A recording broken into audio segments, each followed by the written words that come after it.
में रखकर कमजोर करने का काम कर रहे हैं। वर्तमान जो परिस्थितियां चल रही हैं, सत्ता में कोई रहे, आम जनता की समस्याएं हैं हमारे बीच में आती है तो उसकी निंदा भी होती है, उसका विरोध भी होता है।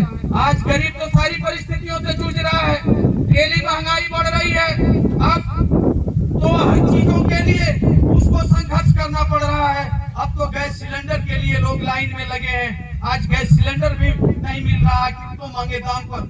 आज शहरों में जो गरीब का बेटा महानगरों में, दिल्ली में, कलकत्ता में, बंबई में जो छोटी छोटी कंपनियों में नौकरी करता था, आज ट्रेनों से अपने घर वापस आ रहा है कि हम 5-5 दिन से भोजन नहीं किए, अगर सिलेंडर कहीं मिल रहा है तो 1000 का सिलेंडर 5000 8000 में मिल रहा है। इसलिए आज जो गरीब का बेटा कमाने के लिए गया था वो भी अपने घरों पर वापस आ रहा है, अपने अधिकारों को कहीं प्रयोग नहीं कर पा रहा है। ये सरकार हमारी दर्द को नहीं समझ पा रही है।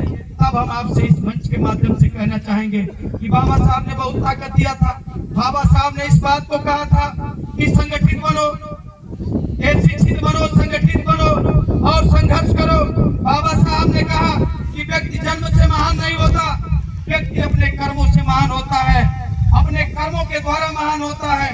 शिक्षा ही मनुष्य के जीवन का मुख्य आधार है, ज्ञान ही मनुष्य के जीवन का मुख्य आधार है। जिन बातों को बाबा साहब ने हमारे बीच में रखने का काम किया, हमारे वक्ताओं ने जिन बातों को कहने का काम किया था, बाबा साहब ने इस बात को मजबूती से कहा था कि शिक्षा शेरनी की दूध है, जो जितना पिएगा उतना दहाड़ेगा।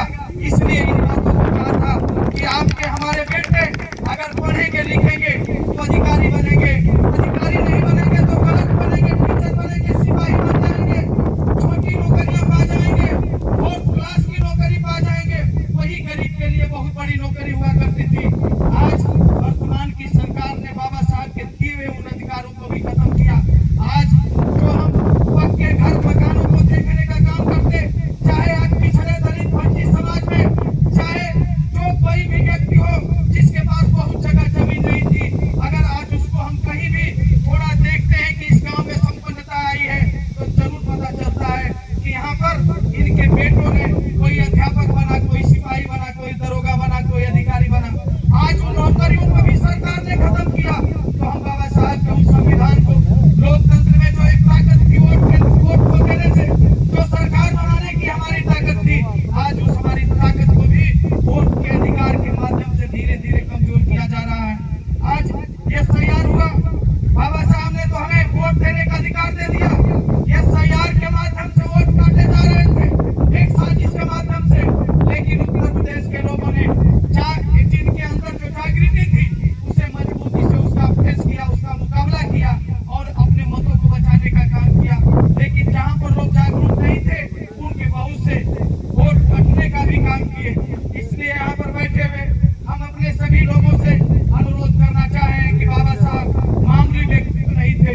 हो सकता है कि हम पिछड़ी जात के यादव हो, कुशवाहा हो, बिंदु मल्ला हो, पटेल समाज का व्यक्ति हो, बाबा साहब को पहचानने में देर किया हो, हम सब लोगों ने बाबा साहब को पहचानने में देर किया हो, लेकिन बाबा साहब ने आज फिर अपने संविधान में 15(4) और 16(4) के माध्यम से शिक्षा के क्षेत्र में जो हमें अधिकार दिया और 16(4) के माध्यम से जो पिछड़ी जात के लोगों को नौकरी में भी अधिकार देने का काम किया, एक बहुत बड़ी ताकत देने का काम किया।